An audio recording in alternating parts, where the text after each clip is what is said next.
Olá! Estamos começando hoje o primeiro programa da série Fazendo Escola. Nós vamos discutir a gestão democrática nas escolas de ensino médio. Para debater conosco, os professores Célio da Cunha, que é assessor da Unesco e professor da Faculdade de Educação da Universidade de Brasília. O professor Erasto Fortes Mendonça, que é diretor da Faculdade de Educação da Universidade de Brasília. A professora Maria Badia da Silva, professora da Faculdade de Educação da Universidade de Brasília. Hoje, nós vamos discutir a história e os caminhos da gestão democrática. Neste programa, vamos acompanhar o processo da democratização do ensino como princípio básico da educação. Vamos então assistir ao vídeo.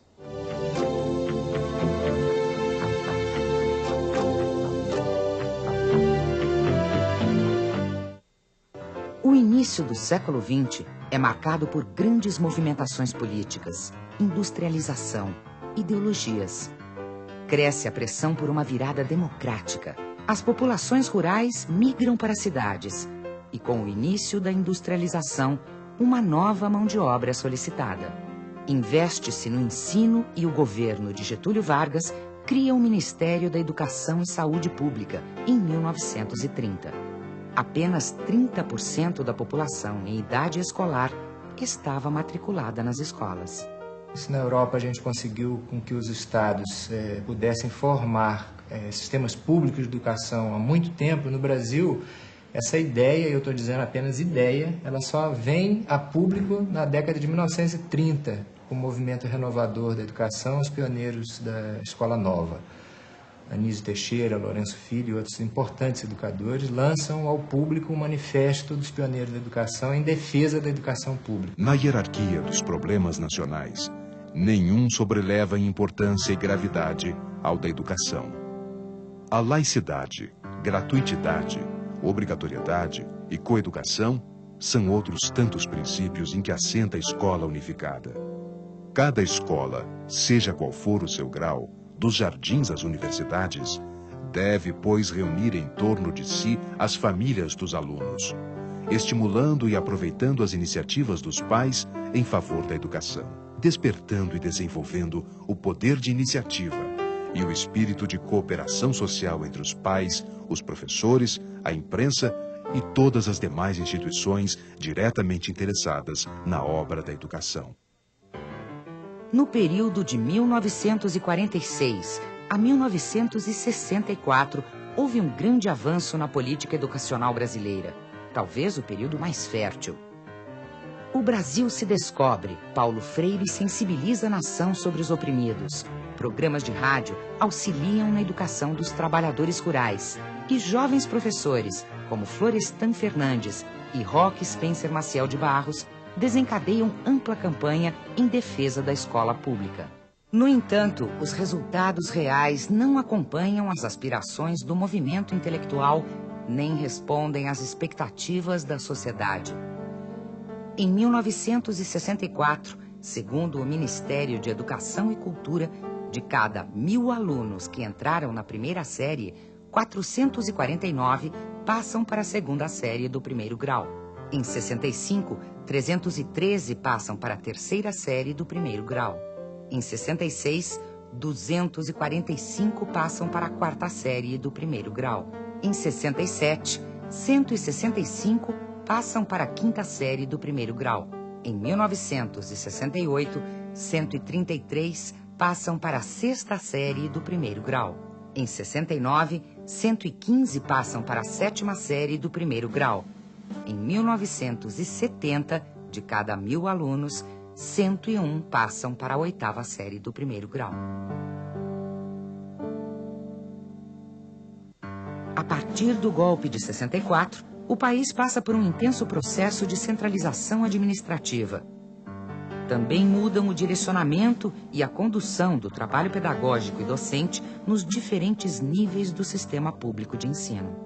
A melhor forma de instrução era tida como instrução programada. Você tinha objetivos de conteúdo, objetivos de comportamento que os estudantes deveriam ter e, preferencialmente, esses objetivos, particularmente no ensino médio, deveriam ser trabalhados com questões fechadas, de múltipla escolha. Então não é casual que durante o regime militar foi a era de ouro da instrução por meio de instrução de múltipla escolha, ou seja, você tem um conjunto de possibilidades a partir das quais você não pode escapar, você tem uma resposta certa, né? Então essa tecnocratização da educação foi muito marcante, é muito característico de regimes totalitários. E, contraditoriamente, isso foi um processo também de aprendizado e de aprender a questionar e de ler a realidade de forma mais sutil. Mas, de toda forma, a educação não combina com governos militares e com ditaduras. A resistência à ditadura gera movimentos de luta democrática. A década de 80 reflete essa ação, o que resulta no retorno ao Estado democrático e, em seguida, a instalação da Constituinte. Os diferentes setores da sociedade se organizam para garantir o direito de influenciar no processo de mudança, que fica mais forte no país. Nós tínhamos dados estatísticos que mostravam no Brasil, né, as grandes deficiências a nível de atendimento, do acesso, né, à escolaridade básica, a permanência dos alunos no ensino fundamental, né? De sorte que várias associações científicas, profissionais, sindicais e de outra natureza se reuniram e se constituíram num fórum em defesa da escola pública, a fim de colocar num capítulo de educação na Constituição princípios que garantissem uma escola ao mesmo tempo plural, aberta, igualitária e democrática. Então era uma experiência de alguém que tinha visto o que significa não ter democracia no país e ajudar a construí-la. Não ter uma educação aberta, uma educação comprometida com a melhoria de vida da maioria da população, e nós precisamos construí-la. A luta pelo processo de gestão democrática na educação acompanha o ritmo do país. O momento é de manifestações, uma afirmação dos direitos da democracia. A democratização, ela necessita de uma autonomia da escola, mas uma autonomia que esteja vinculada a uma política geral de Estado. Porque senão nós perdemos o sentido mais importante que a escola pública tem, que é o seu sentido público, de atendimento a todos. Esse sentido não pode ser perdido por uma privatização interna da escola. A escola, ela é pública, sendo pública, ela é de todos. Então todos precisam participar. Escola autônoma é aquela que estabelece normas e regras para sua existência e funcionamento. Com essa conquista, ela estabelece o equilíbrio de forças de diferentes setores: governo, administração, professores, alunos e pais. Esse é o princípio básico, uma bandeira levantada no Fórum Nacional em Defesa da Escola Pública em 1987. Os indivíduos passam a interferir nos rumos da escola. O Fórum continuou mobilizado em função de uma nova Lei de Diretrizes e Bases, LDB, que propiciaria uma chegada mais próxima ao chão da escola, aos sistemas estaduais, aos sistemas municipais, ao sistema distrital e, mais ainda longínquamente, já pensando num Plano Nacional de Educação que pudesse garantir meios para esta educação democrática, igualitária, aberta. O mecanismo da escolha do diretor ocupa lugar de destaque no debate sobre a administração democrática das escolas. A eleição de diretores entra como um instrumento da gestão democrática, mas não é só esse. O Conselho Escolar, por exemplo. O Conselho Escolar é uma forma democrática de administrar a escola. E quando eu falo administrar, eu não estou me restringindo à administração pura e simples. Eu estou me referindo à administração, o estabelecimento de políticas na escola, tanto pedagógicas quanto administrativas. E o Conselho Escolar, tendo na sua composição representantes dos pais, dos alunos, dos funcionários, da direção, dos professores e da comunidade que ali está cercando aquela escola, você tem vários olhares sobre o mesmo objeto. E assim você conseguirá, certamente, melhores decisões. O processo de democratização é um conjunto de estratégias para a gestão da escola. Por isso, é necessária a participação dos estudantes, das famílias, da comunidade que cerca a educação. Implica em mudança de atitude de todos os atores na tarefa de gerir. Quem faz a cara da escola são os professores, os alunos, os dirigentes, as representações, né, dos pais, de alunos, da comunidade. Então, a escola é construída dessa forma. Então, nós temos que pedir para a escola para que ela mostre sua cara. E é o conjunto da escola que se envolve, portanto, na construção de uma escola democrática, quer na transmissão do conhecimento, quer numa abertura para a própria comunidade. A sociedade brasileira deseja uma escola que, para ser de qualidade, precisa ser democrática. Cumprir este mandato constitucional, esse princípio filosófico da maior importância, que está acima das religiões, está acima dos partidos políticos, está acima das nacionalidades, de que todo mundo tem educação. Eu diria que a escola pública, apesar de todas as dificuldades que ela enfrenta, não é? De sucateamento, de baixos salários, o compromisso dos profissionais da educação tem feito da escola pública um local onde democraticamente as pessoas se encontram para o enfrentamento dessa realidade, o desvelamento dessa realidade e para a construção de uma visão mais crítica sobre a sociedade, sobre o mundo, sobre a humanidade e, de certa maneira, dando uma educação integral a esses alunos, eu acho muito mais profunda do que muita escola bonita que tem por aí. E isso nós encontramos no belo trabalho que muitos professores fazem, quase que invisível diante dos olhos das autoridades nas escolas públicas, das periferias, em condições muito difíceis, até o trabalho de pesquisa, que também é feito de maneira quase que silenciosa em diversos laboratórios, em que os professores chegam às 7 horas da manhã e saem às 11 horas, ficam sábado e domingo trabalhando nas suas pesquisas, em suma, pensando na possibilidade de que o conhecimento possa ser construído e possa ser socializado como um bem para a humanidade. Educação é um bem público, direito de todos os cidadãos e dever do Estado. A gestão democrática deve consolidar a democracia, se materializando no caráter público e gratuito da educação e na busca permanente de qualidade de ensino socialmente referenciada para agir na conquista da transformação das estruturas da escola e da própria sociedade.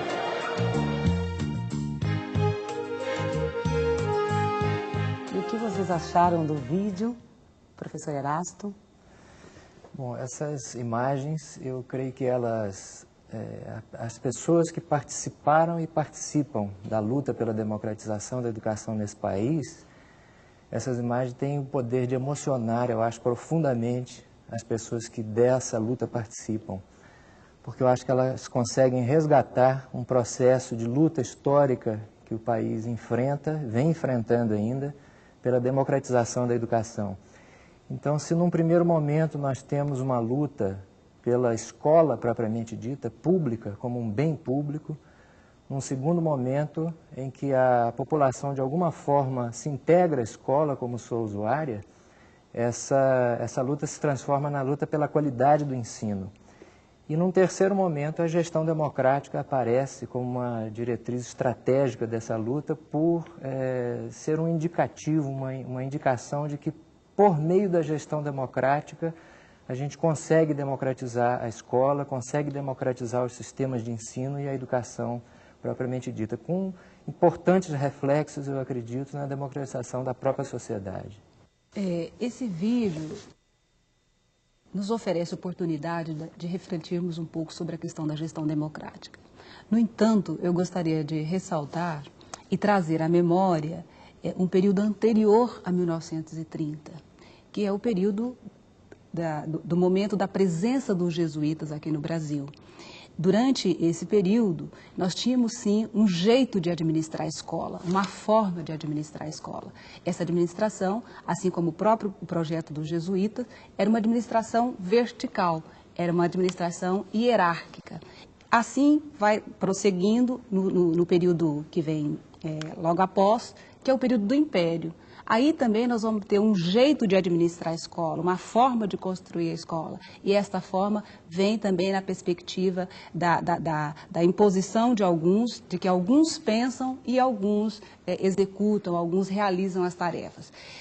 Desse modelo a gente vai evoluindo e no momento que nós estamos vivendo agora, é uma luta para desconstruir esse modelo, desconstruí-lo na medida em que ele afastou e alijou muitas pessoas da escola. Nós estamos agora num esforço muito grande para desconstruir esse modelo e instaurar um modelo novo. Esse modelo novo é resultado das lutas, dos movimentos sociais e tem recebido o nome de gestão democrática. Ótimo.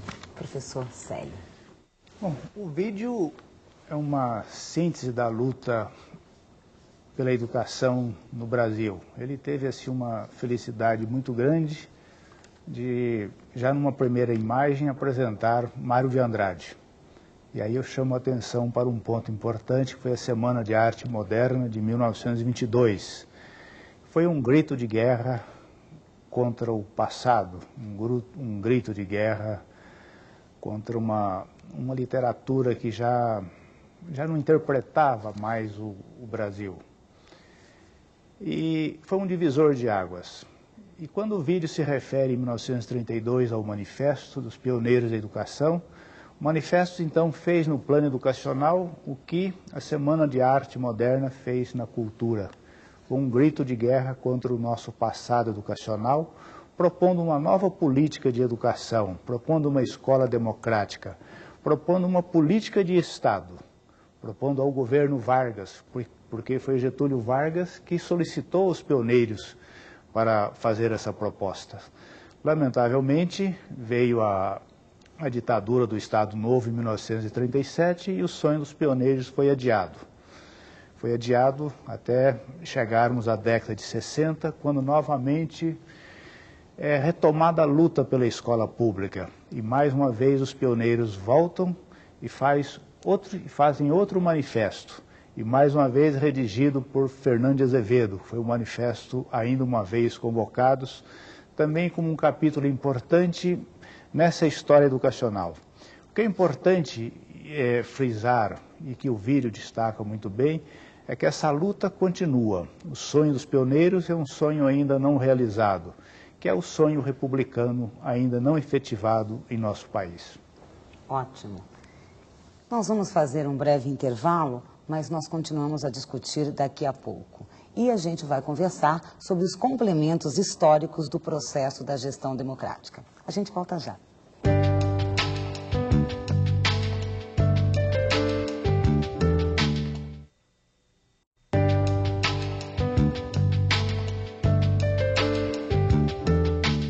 Estamos de volta com o primeiro programa da série Fazendo Escola. E a nossa discussão é sobre o percurso histórico da gestão democrática na educação brasileira.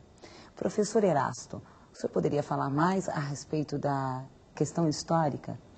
A professora Abádia suscitou uma questão que acho que é muito importante de ser lembrada, que é o período anterior ao Manifesto dos Pioneiros, na década de 30. Né? Quer dizer, é claro que todo esse contexto histórico em que se forma a educação brasileira nos ajuda a compreender por que estamos onde estamos.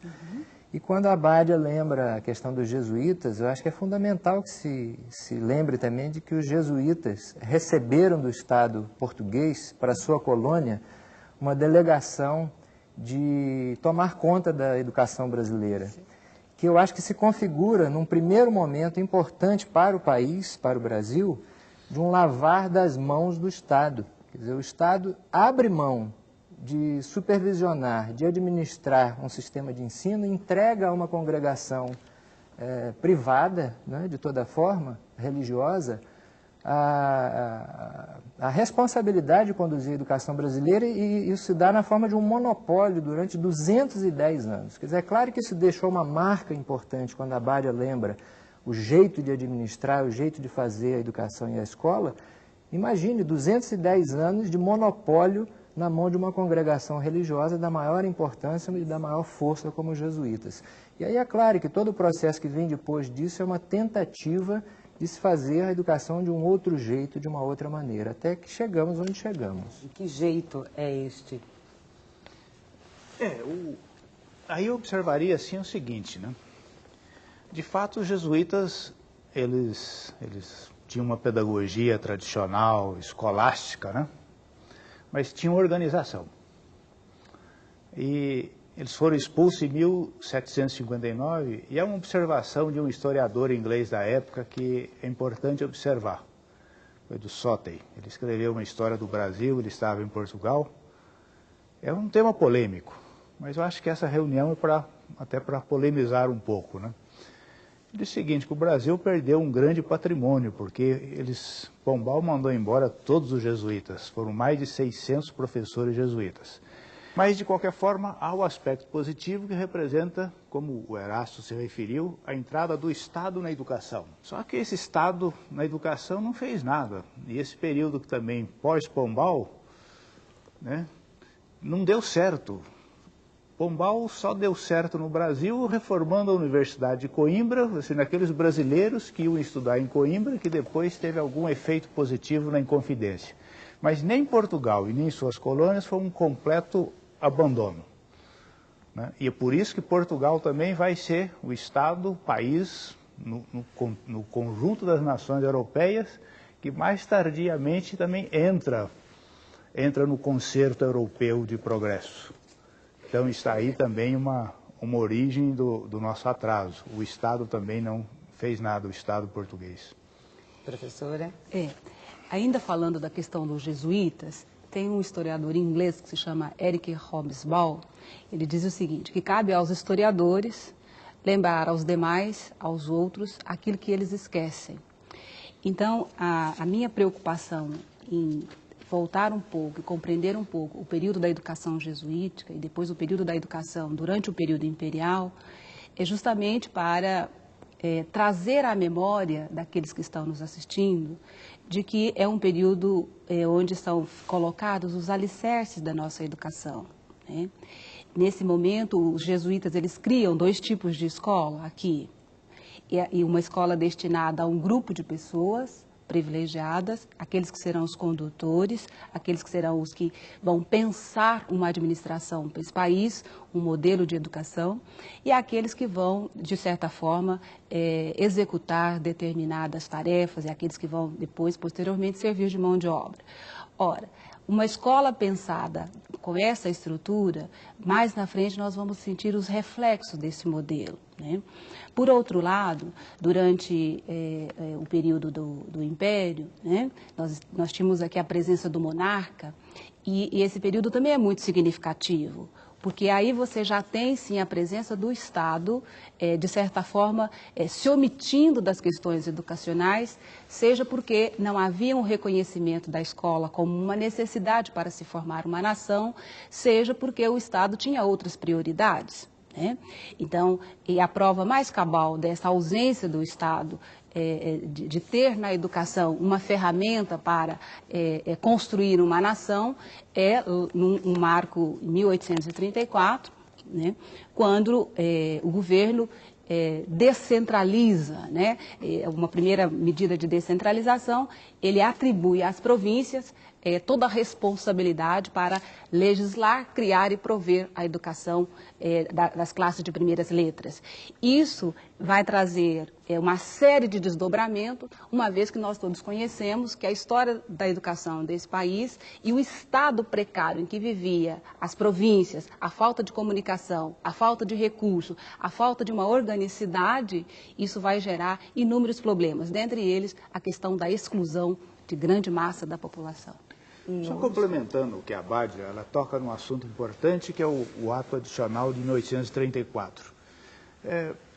Um pouco antes, em 1827, houve uma lei, 15 de outubro de 1827, uma lei do Congresso Nacional da época, que determinava a abertura de escolas de primeiras letras em todas as localidades. Se essa lei tivesse sido implementada, tivesse sido implantada, teria sido, para usar a expressão de um educador um pouco esquecido no Brasil, que é Lauro de Oliveira Lima, né? Teria sido a lei áurea da nossa educação. E aí tem, então, usando a expressão da Abádia, né? Esse marcador importante, 1827 e 1834. Em 1834 se delega às províncias. E, durante todo o Império, né, nada se fez em relação à escola popular. Também a República não resolveu esse impasse. Aí é que vem o manifesto de 1932. Fala, olha, é importante a educação, o mundo está mudando. O Brasil estava se modernizando, já os primeiros ensaios de industrialização. Então, quando surge o Manifesto dos Pioneiros, é lançada, então, uma política educacional. Lamentavelmente, essa política não foi seguida pelo Vargas. E quem assina o manifesto nessa época, pessoas das mais expressivas, Júlio de Mesquita, Fernando de Azevedo, Anísio Teixeira, Roquete Pinto, a poetisa Cecília Meirelles, Raul Briquet e tantos outros brasileiros ilustres assinam esse manifesto. Um documento assim precioso, um documento, um divisor de águas na educação brasileira. Ele chega aos nossos dias, esse sonho dos pioneiros, então ele está presente. E o que está presente no manifesto? Ele queria uma escola democrática, queria um Estado democrático e queria um Estado investindo na educação brasileira. Queria uma política de Estado, então queria um Ministério da Educação assumindo de fato a coordenação da educação brasileira.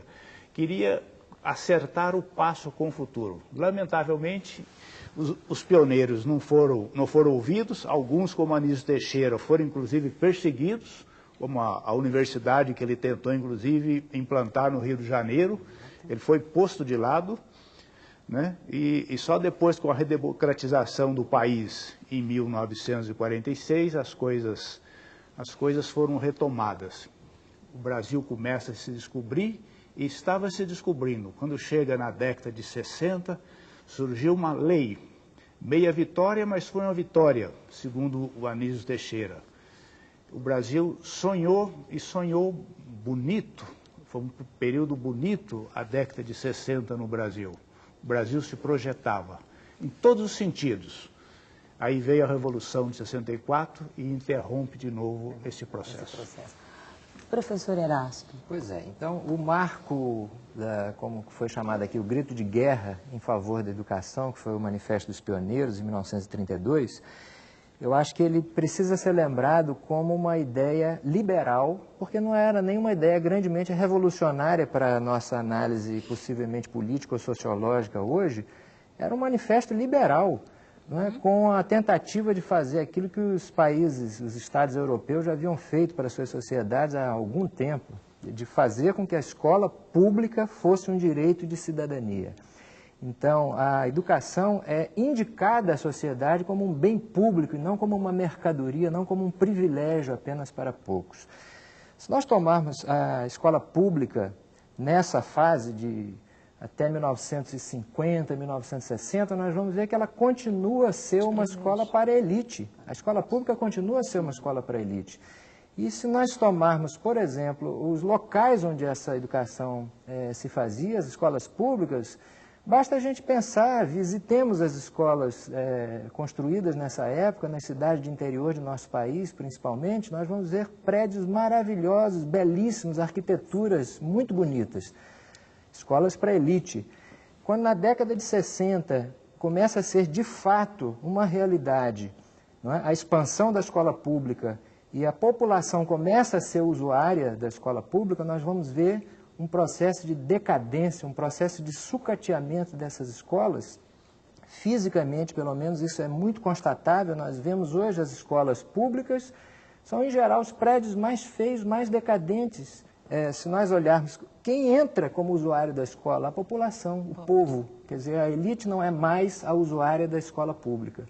Isso é o que faz, eu acho, um novo grito de guerra para os educadores e para a sociedade mais esclarecida, no sentido de entender que não bastava mais ter acesso à escola, mas era preciso que se lutasse por uma escola de qualidade, que essa qualidade do ensino pudesse ser também compreendida como uma bandeira de luta pela democratização. E, posteriormente, não é? Com o processo de redemocratização política do país, em face de uma forma de reagir contra o golpe de Estado de 1964, lembrado aqui com o termo, né, de revolução, mas eu prefiro chamar de golpe de Estado militar, quando o processo de redemocratização se instala no país, as experiências também de administração das escolas, de administração dos sistemas, elas ganham uma nova euforia, um novo vigor. E todo esse processo de nova maneira de pensar a escola, nova maneira de pensar a administração dessas escolas e dos sistemas, acaba se consolidando com essa expressão gestão democrática do ensino público. Pois é, aí, naturalmente, por favor. E, só complementando, e se na década de 30, pelo menos eu considero, 3 grandes educadores, né, assim, foram os esteios do manifesto, né, Anísio, Fernando Azevedo, Lourenço Filho, já nessa nova fase, ou seja, nessa retomada após 64 que se refere o Erasto, então já serão Florestan Fernandes, Paulo Freire e Darcy Ribeiro. Então são os 3 grandes educadores brasileiros assim de porte internacional que, claro que nós temos outros, né? Mas aqueles 3 do passado, eles serão agora, ou seja, substituídos por esses 3 que fazem da pedagogia brasileira uma pedagogia de nível internacional. Pois é, mas aí eu gostaria de voltar um pouquinho para poder recuperar a história de como é que a instituição escola foi pensada, né? Se nós retomarmos um pouco no período anterior, ainda no período dos jesuítas e depois no período imperial, foi difícil para a própria sociedade brasileira reconhecer a escola como uma instituição. Antes, a questão da educação estava a cargo ou da família ou da igreja, né? E para que a escola passasse a fazer este papel, passasse a ser aquela que vai ser a portadora de valores, condutas, comportamento, modo de pensar, modo de viver, ela vai ter que batalhar. Então, a escola não é uma coisa doada, ela é uma conquista. Ela é uma conquista e, ela sendo uma conquista, é necessário que a população a reconheça como um direito. Porque qual era o problema no Império? Se nós pegarmos esse período, podemos perceber um processo de estruturação do Estado. Mas os nossos legisladores só pensavam em fazer as leis, como se as leis fossem, através delas, fossem possíveis instaurar uma ordem. O que nós sabemos? Esse império da lei foi um império da lei que vai, aos poucos, excluindo as pessoas, né? Mas o nosso legislador, ele não pensou na condição do direito das pessoas, do direito dos negros, do direito dos excluídos, do direito dos deficientes, do direito das mulheres. Todos nós sabemos o período tardio que demorou para a mulher ter acesso à escola, para os negros terem acesso à escola. Só para vocês se lembrarem ou recordarem, durante o Império nós tínhamos lei que proibia aí os negros, a população carente de frequentar a escola. Então você tem forma de exclusão na lei, forma de exclusão formal. Então veja, uma sociedade que não se preocupou em construir mecanismos que fossem pautados na concepção de direitos das pessoas, né, é uma sociedade que vai aos poucos construindo uma casta de gente privilegiada e uma imensa maioria da população excluída.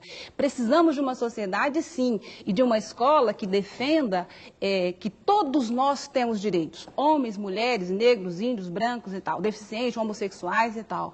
Não é apenas uma escola de alguns. E como ela é de todos, ela também tem que ser responsabilidade de todos. Está distante esse caminho?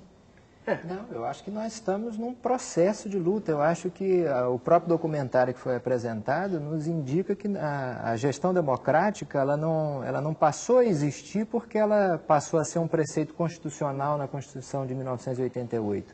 Ela foi incluída como um princípio do ensino público na Constituição de 88 porque já um processo de implantação nos sistemas de ensino municipais dos estados e do Distrito Federal. E é evidente que esse processo permanece existindo, o processo de luta, de compreensão da educação como um bem público, como um direito de cidadania, e a sua forma de administrar ser democrática, ela permanece sendo um processo de resistência e um processo de luta. Nós vamos fazer mais um intervalo, mas depois nós continuamos a conversa sobre o processo de luta da gestão democrática. A gente volta já.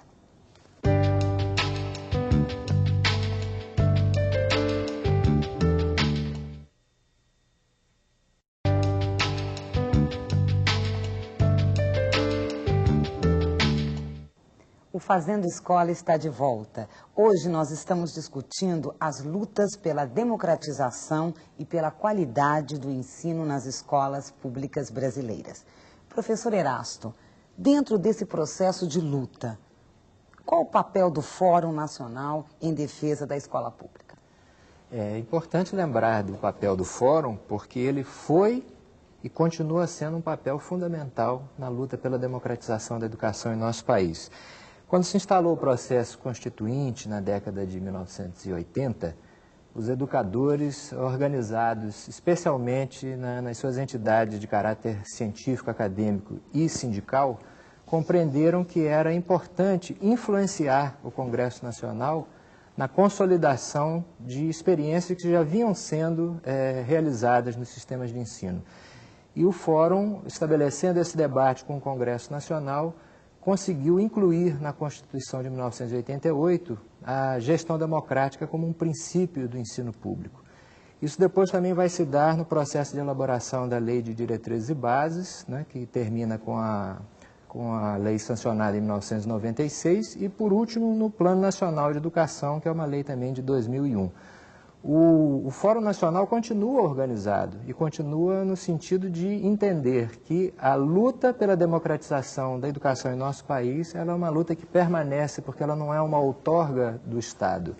O Estado não outorga à sociedade uma educação de qualidade, uma educação democrática, mas ela é um permanente processo de interlocução do Estado com a sociedade. E, nesse sentido, o Fórum é esse espaço de organização e de interlocução mais organizada do campo educacional brasileiro. Exatamente. Professor? Bom, eu acredito que nós estamos num momento no Brasil que essa luta ela precisa dar um novo salto. Qual seria esse novo salto e por que esse novo salto dessa luta histórica por mais educação, por mais democracia nas escolas? É preciso primeiro entender que a democracia, ela existe, ou seja, para melhorar a vida das pessoas. Na escola, a gestão democrática para que os alunos aprendam mais, para que os alunos realizem a sua cidadania, se realizem como pessoas, aprendam. Para que isso aconteça, o que se torna necessário agora? Torna necessário uma política de Estado, se torna necessário ampliar os investimentos em educação. E por que isso?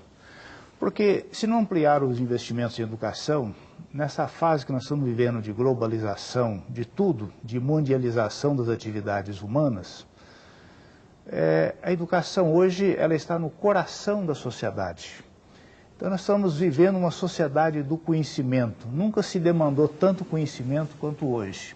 E hoje é o grande paradigma assim, desses novos tempos, é o conhecimento. Quando se fala conhecimento, se fala em escola.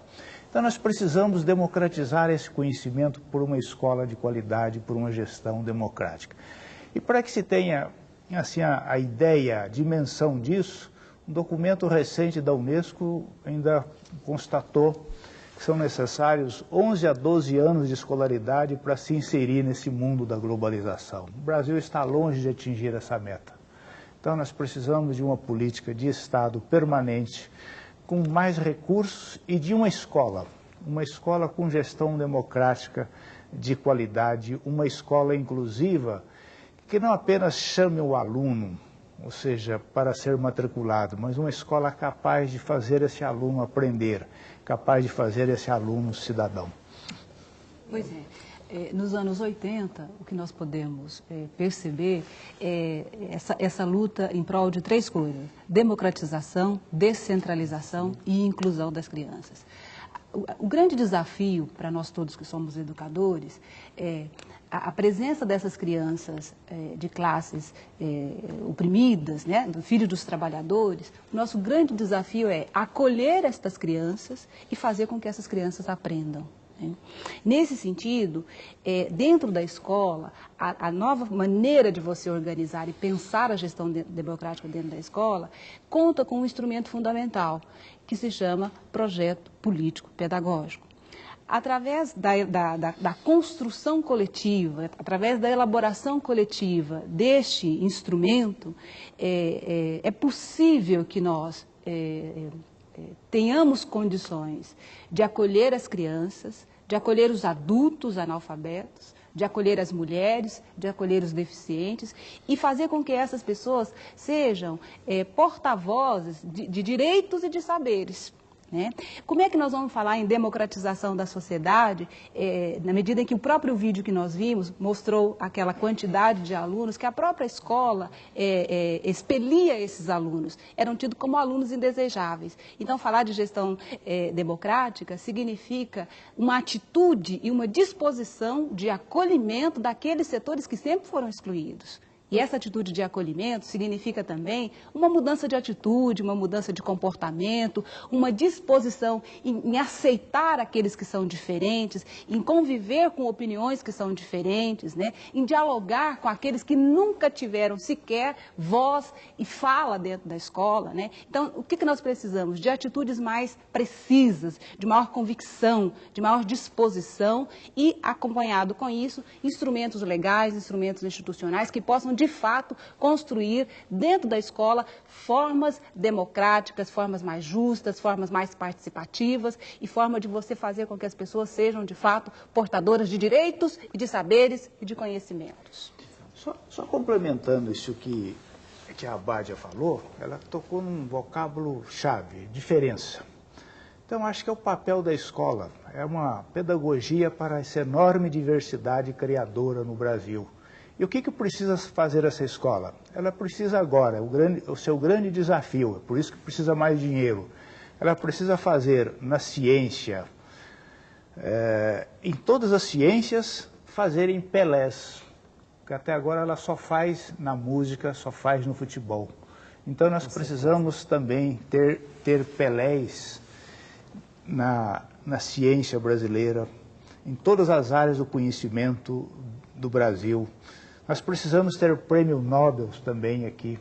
Então, essa escola inclusiva, e na medida que essa escola tiver competência, tiver uma gestão democrática, capaz de aproveitar essa enorme criatividade, essa diversidade criadora do povo brasileiro, então, de fato, nós teremos no futuro, acho que esses gênios em todas as áreas do conhecimento, que é o que falta ao Brasil hoje, e que isso começa por uma gestão democrática de qualidade nas escolas.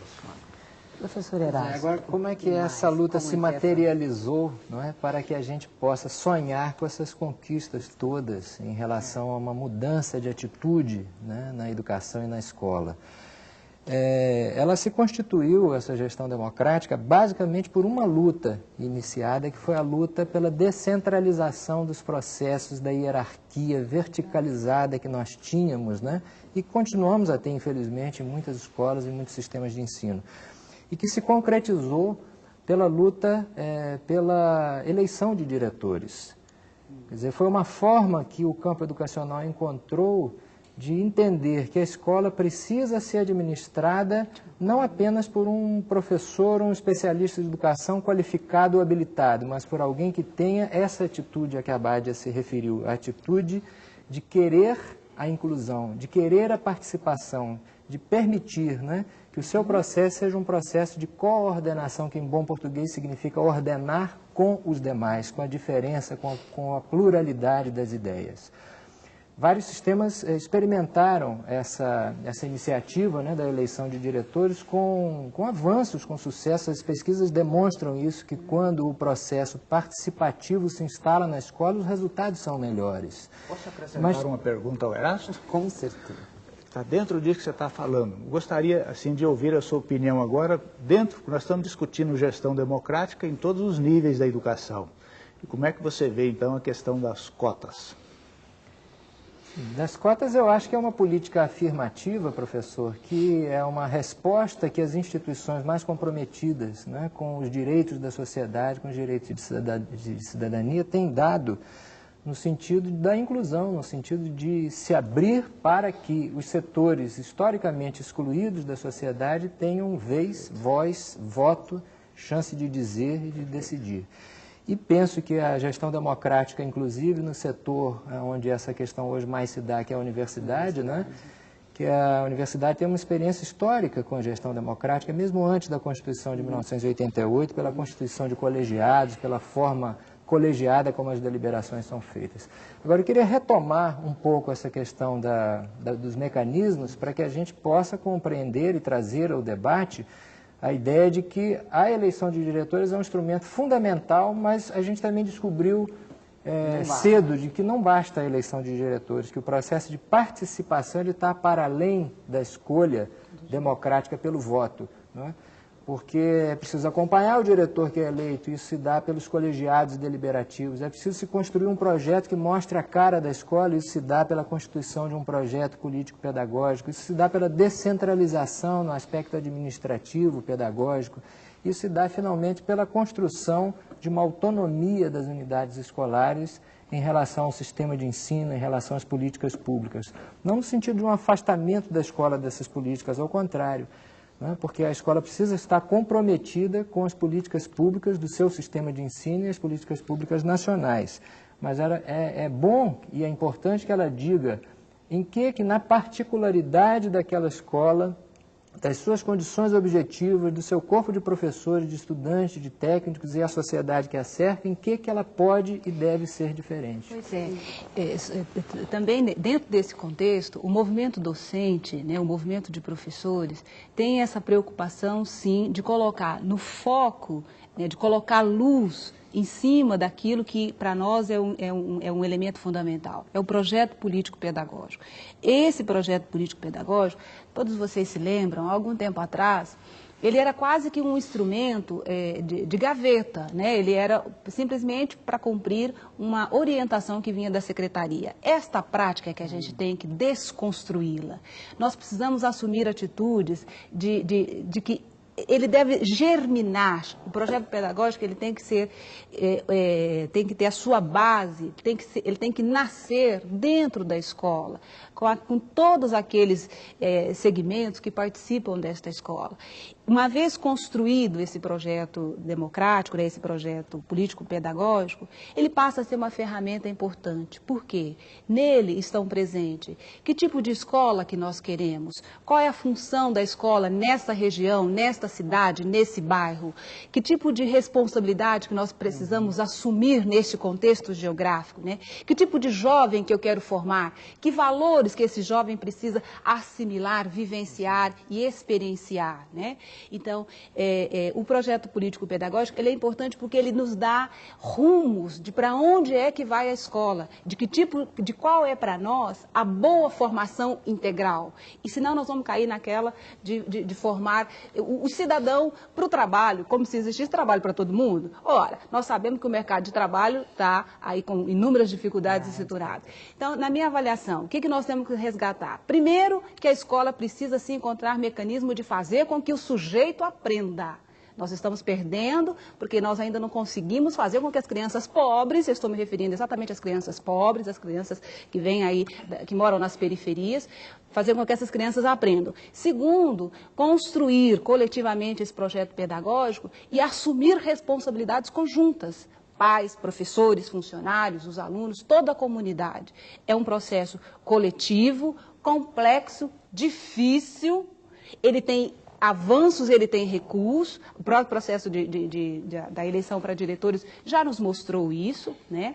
Então, não é fácil fazer uma gestão democrática, é muito complexa e difícil, porque assim como é difícil você tolerar o diferente, você abrir espaço para que o diferente possa ser incluído, né? Não basta só ele estar presente, é preciso estar presente com vez e com voz e com direitos, né? Essa é a função da escola. Eu acrescentaria assim numa visão de síntese, então, que a escola, que é o seu grande papel nesse processo, ela passa a ser uma agência de cidadania. E aí isso que a Abade levantou, acho que bem, essa articulação com a comunidade, chamando a comunidade para a escola e também chamando os valores da comunidade para dentro da escola. E nesse processo de gestão democrática, quer dizer, como é que isso então se vincula a uma política mais global de país? Porque a grande revolução que o Brasil precisa fazer começa na escola, começa nessa gestão democrática, na escola vista como uma agência de cidadania, porque apesar de tudo, a escola ainda é a nossa instituição mais representativa de democracia. é a nossa instituição mais representativa? Não tem dúvida disso. A escola é a rede do Estado mais presente na sociedade, né?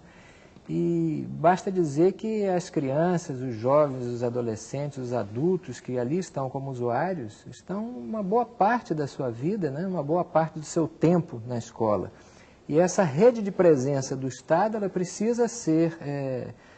essa presença ela precisa ser uma presença que amplie e radicalize a democracia na sociedade. Por isso a gestão da escola e dos sistemas ser feita democraticamente não é apenas um qualificativo, não é uma administração meramente democrática, mas é uma administração que reflete essas lutas pela conquista da educação na sociedade como um bem público e não como uma mercadoria a ser vendida. Professora. Já que você falou de radicalização da democracia, eu queria só complementar um pouco a sua fala, dizendo da responsabilidade da formação integral da pessoa, do cidadão, do homem e da mulher dentro da escola, né? Eu fico muito aborrecida com essas propostas de formar só para o mercado de trabalho, ou formar o indivíduo só em função de uma demanda que o mercado nos sinaliza, né? A função da escola, a função da universidade é formar o cidadão para a vida, é formar para que ele possa agir e interagir e modificar, né? Porque se nós restringirmos o nosso olhar, se nós restringirmos a nossa compreensão em formar o indivíduo só para o trabalho, que trabalho? E o lazer? E a vida? E o ser humano? E a dignidade? Né? Então, e o espírito? E a beleza? E a estética? Né? Então, veja, a responsabilidade da escola é com a formação integral das pessoas, do homem e das mulheres, dos homens e das mulheres, e das crianças. Né? Então, para mim, isso é muito importante, eu acho que é uma coisa que a gente tem que resgatar. Formar o indivíduo para a vida, formar o indivíduo para essa vivência democrática de cidadania e de respeito aí com o seu próximo. Ótimo. E aí sobressai, então, a grande função política da instituição escolar. Porque ela formando novas mentalidades, formando democraticamente, então ela prepara a grande revolução que esse país precisa, que é uma reforma de mentalidades. Para que nós tenhamos na sociedade mais pessoas conscientes dos direitos humanos, conscientes dos deveres, consciente, por exemplo, de um novo mundo, de uma sociedade mais justa. Esse processo se instaura e começa na escola por uma gestão democrática e de qualidade. Professor Erasto, eu queria... colocações finais tá, também. Ótimo. Eu queria aqui tentar, talvez nesse pouco tempo que nos resta, resgatar a importância do papel do Estado nesse processo todo. Nós nos referimos, né, ao processo de lavada de mãos do Estado português em relação à educação brasileira, quando entrega o sistema de ensino a uma congregação jesuítica. E hoje parece que com essa globalização, com o planeta mundializado, como se referiu o professor Célio, nós estamos vivendo uma espécie assim, de uma ressignificação de termos, né, nesse mundo neoliberal em que estamos vivendo, em que os conceitos de participação, de autonomia, de parceria, eles são confundidos na cabeça das pessoas de maneira a que essas pessoas entendam que as parcerias levam a escola a ter uma vida tão autônoma que não precisa mais do Estado. Esse Estado que tem a obrigação constitucional e legal de suprir a escola das suas necessidades, da sua infraestrutura, de bons salários para os profissionais da educação, de boa qualidade de ensino para a população que é a usuária da escola pública. Então, acho que é muito importante que no processo de gestão democrática a gente aprenda, não é, que o Estado tem uma postura, uma posição fundamental na manutenção da educação como um bem público. Ótimo, eu gostaria muito de agradecer. A senhora gostaria de colocar uma... Então, eu só queria finalizar dizendo o seguinte, a gestão democrática é essa capacidade que a escola tem de inserir-se e de colocar-se como a agência que vai ser a condutora, né, e a facilitadora, a dinamizadora dos processos que vão emancipar as pessoas. A escola é uma instituição que ela é de fundamental importância para emancipar as pessoas. Ao ser essa instituição nuclear dentro de uma sociedade, a nação se faz também com escolas, e com boas escolas, com bons professores, com bons salários. É imprescindível, sim, o papel do Estado. o papel do Estado para, através de políticas consistentes, através de políticas bem definidas. Políticas de Estado. Políticas de Estado, consistentes, bem definidas, com orçamento definido. Políticas de Estado e não de governos. Isso. Possam juntos construir uma nação e, além disso, além de construir a nação, emancipar o seu povo. Agradecemos a presença de todos, professora Maria Badia, professor Célio da Cunha, professor Erasto Fortes Mendonça. Muito obrigada e é isso aí. Espero que este debate continue nas escolas, porque gestão democrática é isso, discussão, participação da comunidade. E não percam, na semana que vem a gente vai falar sobre os princípios e bases da gestão democrática. Até a semana que vem.